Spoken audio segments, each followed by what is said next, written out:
할렐루야. 6월 3일 수요일 새벽 기도회를 시작하도록 하겠습니다. 사도신경으로 우리의 신앙을 고백하시겠습니다. 나는 전능하신 아버지 하나님 천지의 창조주를 믿습니다. 나는 그의 유일하신 아들 우리 주 예수 그리스도를 믿습니다. 그는 성령으로 잉태되어 동정녀 마리아에게서 나시고 본디오 빌라도에게 고난을 받아 십자가에 못 박혀 죽으시고 장사된 지 사흘 만에 죽은 자 가운데서 다시 살아나셨으며 하늘에 오르시어 전능하신 아버지 하나님 우편에 앉아 계시다가 거기로부터 살아있는 자와 죽은 자를 심판하러 오십니다. 나는 성령을 믿으며 거룩한 공교회와 성도의 교제와 죄를 용서받는 것과 몸의 부활과 영생을 믿습니다. 아멘. 찬송가 449장 찬양하시겠습니다. 찬송가 449장입니다.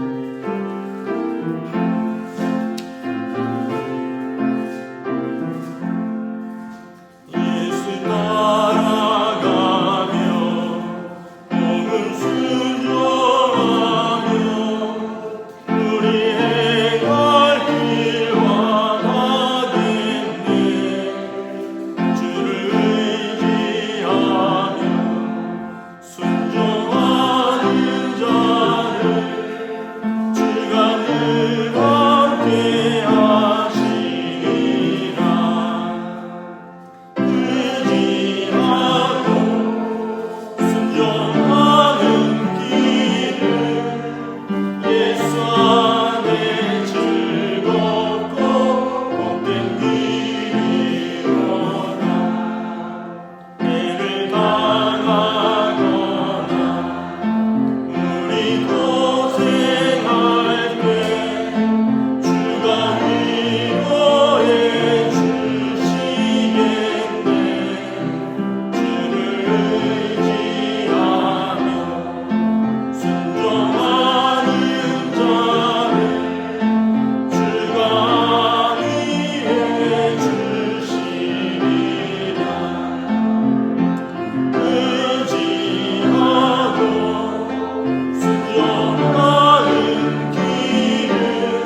우리에게 주신 하나님 말씀은 구약성경 신명기 28장 1절부터 6절까지 말씀입니다. 구약성경 신명기 28장 1절부터 6절까지 말씀입니다. 다 찾으신 줄 알고 저와 여러분들이 한 절씩 교독하도록 하겠습니다. 신명기 28장 1절부터 6절입니다. 내가 내 하나님 여호와의 말씀을 삼가 듣고 내가 오늘 내게 명령하는 그의 모든 명령을 지켜 행하면 내 하나님 여호와께서 너를 세계 모든 민족 위에 뛰어나게 하실 것이라. 내가 내 하나님 여호와의 말씀을 청종하면 이 모든 복이 내게 임하여 내게 이르시되 성읍에서도 복을 받고 들에서도 복을 받을 것이며 내 몸의 자녀와 내 토지의 소산과 내 짐승의 새끼의 소와 양의 새끼가 복을 받을 것이며 내 광주리와 떡반죽 그릇이 복을 받을 것이며 내가 들어와도 복을 받고 나가도 복을 받을 것이며. 아멘. 할렐루야. 오늘도 새날이 시작되었습니다. 하나님께서 또 사랑하는 우리 성도들에게 은혜와 평강으로 함께하여 주실 줄 믿습니다. 오늘 말씀은 신명기 27장부터 34장이 모세의 세 번째 설교로서 언약갱신과 헌신에 대한 주제라고 말씀을 드렸습니다. 특별히 오늘은 신명기 28장에 보면 하나님의 율법을 지키고 순종하는 자가 받는 복과 하나님의 율법을 말씀을 어길 때 받을 저주를 선포하고 있습니다. 오늘 본문은 1절부터 6절은 어떻게 보면 또 우리 성도들이 가장 좋아하는 본문입니다. 하나님의 말씀에 순종하는 자가 받는 복에 대해서 말씀을 하고 있습니다. 이 말씀은 어렸을 때부터 하도 많이 들었던 말씀입니다. 들어와도 나가도 복을 받고 너와 내 자손이 복을 받고 또 우양이 복을 받고 내 떡광주리와 반죽 그릇이 복을 받고 이 말씀은 어렸을 때부터 우리 성도들이 너무나 사랑하는 말씀인 것 같습니다. 신명기 28장에 보면 근데 이 복에 대해서만 선포하지 않습니다. 이후에 보면 말씀을 지키지 않는 자가 받을 저주에 대해서도 나와 있습니다. 우리는 불순종하는 자가 받는 벌은 별로 신경 쓰지 않고 말씀을 지키는 자가 받는 복만 신경을 씁니다. 여기 보면 또 우리가 간과하고 있는 것이 말씀은 안 지키고 복만 생각을 하는 겁니다. 그러니까 말씀을 지키지 않을 때 받는 벌은 생각하지 않고 또 말씀을 지키지도 않으면서 복만 이렇게 생각을 한다는 것이죠. 그 말씀을 잘 보시면 우리가 어떻게 복을 받느냐라는 것입니다. 1절에 보면 첫째는 이스라엘 백성이 하나님의 명령과 규례와 법도를 잘 듣고 지켜서 행할 때 복을 받는 것입니다. 2절에 보면 하나님의 말씀을 청종하면, 그러니까 순종하면 복을 받습니다. 그냥 아무렇게나 복을 받는 게 아니라 말씀을 잘 듣고 삼가 듣고 주의 깊게 들으란 얘기입니다. 그리고 이것을 잘 지켜 행할 때 우리에게 복이 있다. 말씀들 잘 듣지도 않고 잘 지키지도 않으면서 복을 받는 것은 아니죠. 왜냐하면 그 조건입니다. 이것은 조건적입니다. 너희가 말씀을 잘 듣고 지킬 때, 순종할 때 복을 주시겠다. 또 반대로 너희가 말씀을 불순종하면 너희에게 벌이 임한다라고 성경은 분명하게 말씀을 하고 있습니다. 그러므로 우리가 하나님의 복을 받기를 원한다면 주시옵소서가 응답되려면 하나님의 말씀을 먼저 잘 듣고 지켜야 된다는 것입니다. 어떤 복을 받느냐? 1절에 보면 세계 모든 민족 위에 뛰어나게 하실 것이다. 이스라엘 백성의 조상들은 원래 유리하던 나그네였습니다. 이스라엘의 조상들 아브라함, 이삭, 야곱, 요셉까지 이스라엘의 조상들은 다 이렇게 고향 본토 친척 아버지 집을 떠나서 이곳을 또 저곳을 또 하나님의 뜻에 따라서 끊임없이 그 약속의 땅 본향을 그리워하면서 이 땅에서 나그네로 살던 사람들입니다. 히브리 민족이다라는 표현을 쓰는데 이 히브리라는 단어 자체가 유랑민이다, 떠돌다 이런 의미가 있습니다. 그러니까 이스라엘의 정체성은 본토 친척 아버지 집을 떠난 사람입니다. 또한 불과 한 세대 전까지만 해도 그들은 애굽의 노예에 불과했습니다. 출애굽기 19장 4절부터 6절을 보면 하나님께서 그들을 독수리 날개로 업어서 건져내었습니다.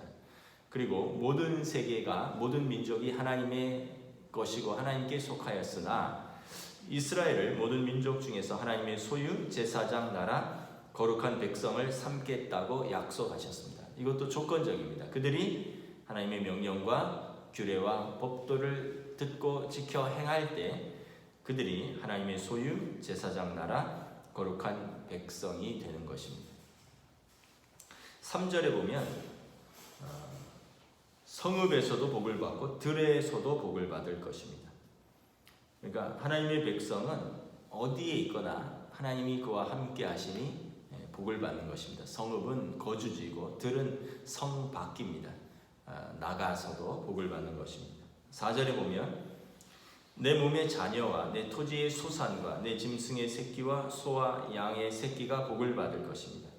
복은 당대에 끝나지 않고 자녀까지 대를 이어서 그리고 사람에게서만 끝나지 않고 그에게 속한 땅과 짐승까지 복을 받을 것입니다. 그에게 하나님의 자녀가 하나님의 뜻대로 살면 그에게 속한 가족들, 자녀, 손들 나아가서 그가 관리하고 그가 다스리는 피조세계가 함께 복을 받는 것입니다. 5절에 보면 내 광주리와 떡반죽 그릇이 복을 받을 것입니다. 하나님의 백성이 먹고 사는 것에 대해서 하나님께서 책임지시겠다라고 약속하는 것입니다. 6절에 보면 그래서 종합하면 나가도 복을 받고 들어와도 복을 받는 것입니다. 어디에 있건 무엇을 하건 자신뿐만 아니라 후대에 이르기까지. 구약의 복은 확실히 물질적인 복입니다. 이유가 무엇일까 생각해 봤습니다. 지금 이스라엘 백성은 가나안 땅에 들어가기 직전입니다. 이제 요단을 건너면 가나안 땅에 들어갑니다. 가나안 땅의 종교는 물질입니다. 풍요와 번영입니다. 농사를 지어야 되고 그래서 그 사람들이 하늘을 바라보았습니다. 하늘에서 해가 떠야 되고 또 비가 적절히 내려야 했습니다. 또 가뭄이라든가 이런 태풍이 불면 안 되었습니다. 그래서 그들은 바알과 아세라라는 풍요와 번영의 신을 섬겼습니다. 그래서 바알과 아세라 신이 해도 주고 비도 내리고 가뭄도 기근도 막아준다라고 생각을 했습니다. 이스라엘이 가나안 땅에 들어가면 그 사람들도 이제 농사를 짓고 살 것입니다. 그러면 이스라엘도 가나안 땅의 사람들의 영향을 받을 것입니다. 이스라엘 사람들은 원래 목축하는 사람들입니다. 농사를 짓던 사람들이 아니었습니다. 유리하며 그러니까 이것저것을 떠돌며 목축하는 사람들입니다. 목축하는 사람들은 이곳에서 양떼가 먹일 풀이 떨어지면 다른 곳으로 옮기는 사람들입니다. 그런데 농사를 짓는 사람들은 정착 민족입니다. 한 곳에 정착하면서 봄에 씨를 뿌리고 경작하고 가을에 추수하고 저장하여서 그 해에 먹고 그 다음 해에도 먹을 수 있는 것입니다. 그러니까 이제는 계획을 할 수 있고 그리고는 이제 좀 더 멀리 미래까지 내다볼 수 있는 삶을 사는 것입니다. 그래서 이스라엘 사람들이 이런 처음 접하는 농경 민족의 문화 속에서 그들도 불안해할 것입니다. 그들은 광야에서 하루하루 하나님의 은혜로 먹고 살았습니다. 하늘에서 만나가 내렸고 메추라기가 있었으며 하나님께서 불과 구름 기둥으로 하루하루 갈 곳을 인도해 주셨습니다. 그러나 이제 가나안 땅에 들어가면 이제 그들도 1년을 계획해야 되고 다음 해를 저장해야 됐습니다. 그래서 가나안 땅의 사람들처럼 그들의 그 풍요와 번영의 마음을 빼앗기게 되고 그들의 바알과 아세라의 종교 의식에 참여하는 유혹을 받을 것입니다. 오늘도 많은 사람들이 점을 치고 또 구슬하는 이유가 복을 받기 위해서입니다. 세상 문화와 세상 사람들에게 마음을 빼앗기는 것입니다. 우리가 어떻게 하면 복을 받을 것인가? 그래서 하나님께서 약속하는 것입니다. 너희의 풍요와 번영은 가나안의 종교 의식에 참여하는 것에 의해서 주어지는 것이 아니라 하나님께서 복을 주시는 것이다. 하나님의 말씀에 순종하는 자에게 하나님께서 복을 주시는 것임을 확실하게 선포하는 것입니다. 그래서 여러분, 구약의 복은 그 물질과 풍요와 번영의 마음을 빼앗기지 않도록 하나님의 말씀에 순종할 때 하나님께서 이 모든 것을 책임지시겠다라고 이스라엘에게 약속하는 것입니다. 신약의 복은 무엇입니까? 구약의 복이 가나안 땅에 들어가서 얻을 물질적인 복에 초점이 맞춰져 있다면 신약의 성도들의 복은 영적인 복에 초점이 맞춰져 있습니다. 영적인 복이 물질적인 복보다 훨씬 더 근본적인 복이고 영원한 복입니다. 여러분, 신약의 성도인 우리가 받는 복은 무엇입니까? 죄를 용서받는 복입니다. 모든 사람이 죄를 범하였음에 하나님의 영광에 이르지 못하더니 그리스도 예수 안에 있는 속량으로 말미암아 하나님의 은혜로 값없이 의롭다 하심을 얻은 자 되었느니라. 하나님께서 길이 참으시는 중에 전에 지은 죄를 간과하심으로 자기의 의로우심을 나타내려 하심이니. 여러분, 죄를 지은 사람의 특징이 무엇입니까? 첫째는 벌을 받는 것입니다. 두 번째는 벌을 받기 전에 이미 자기 양심이 벌을 받았습니다. 이것이 밝혀질까봐 두근두근 거리고요. 또 자기 양심이 자신을 고소하는 것입니다. 죄가 들키지 않고 밝혀지지 않는다 할지라도 죄를 짓는 순간에 이미 자기 양심이 벌을 받는 것입니다. 그리고 죄가 밝혀지면 이제 그 죄값이 또 치루어지는 거죠. 그래서 죄가 참 무서운 것입니다. 어제 제가 경찰서에 한 2시간 정도 다녀왔습니다. 어제 오후에 제가 우리 교회 차를 주차를 해놨는데 누가 심하게 받은 거예요. 뒤에 범퍼가 깨지고 바디가 찢어질 정도로 받았습니다. 그런데 아무런 연락처를 남기지 않고 간 겁니다. 그래서 제가 혹시나 여기저기 연락처를 두고 간 것이 있나 차량 앞도 살펴보고 교회 안에 교육관 다 살펴봤는데 아무런 연락처가 없는 거예요.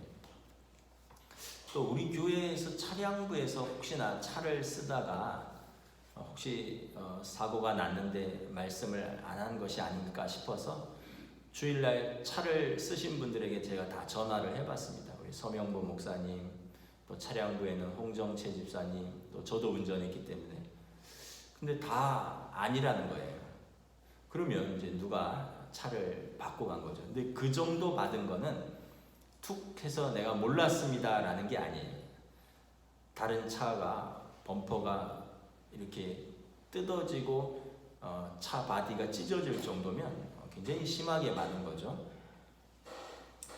그래서 이걸 어떻게 해야 되나 하다가 그냥 경찰에 신고를 하기로 했습니다. 왜냐하면 제가 또 우리 교회에 드나드는 어떤 그 택배 차량들도 제가 회사에 전화를 해서 운전자들하고 통화하고 혹시 접촉사고가 있었느냐 보험 처리하겠다라고 제안을 했는데도 본인이 그런 일이 없다라고 했기 때문에 교회 새 차인데 우리가 또 그 비용을 부담하는 것이 뭐해서 그냥 경찰에 신고를 했습니다.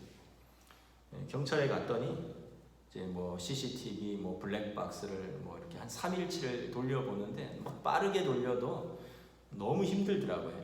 그래서 그냥 블랙박스 카피해주고 교회 이제 마당에 CCTV를 3일치를 이제 보내주기로 하고 그냥 사고 접수를 하고 왔습니다.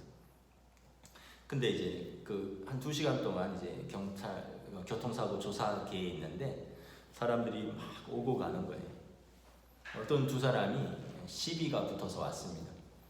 주차장 입구에서 차가 이렇게 들어가려고 서 있는데 어떤 오토바이가 그 앞에 쉥 하고 지나가서 그 뒤에 이제 주차장 입구에서 진입을 하려고 했던 차가 그 오토바이를 들이받았다는 거죠. 그래갖고는 주차장에 진입하려고 하는 차의 운전자는 오토바이 잘못이다. 갑자기 나타나서 나는 받은 거다. 오토바이 운전자는 차가 가만히 서 있길래 자기는 그 차를 추월해서 앞으로 가는데 그 차가 갑자기 와서 들이받은 거다. 뭐 이러면서 이제 서로 시시비비가 붙었더라고요. 경찰관이 뭐라고 하냐면 블랙박스 있습니까? 블랙박스 있다라고 하니까 제가 블랙박스를 보기 전에 두 분이 합의를 하는 게 좋겠습니다. 그러니까 서로 난 잘못이 없다. 상대방 잘못이다. 합의할 생각이 없다. 이러는 거예요. 그러니까 경찰관이 뭐라 그러냐면 사건을 접수하고 전산 입력하고 나면 그럼 이제 가해자와 피해자가 밝혀지고 그러면 이제 이건 합의가 어렵습니다. 그러면 사고 낸 사람은 벌점을 받아야 되고 벌금이 나와갑니다. 두 분이 원만히 합의하면 좋겠습니다.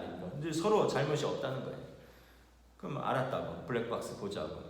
제 옆에서 블랙박스를 보더라고요. 딱 보더니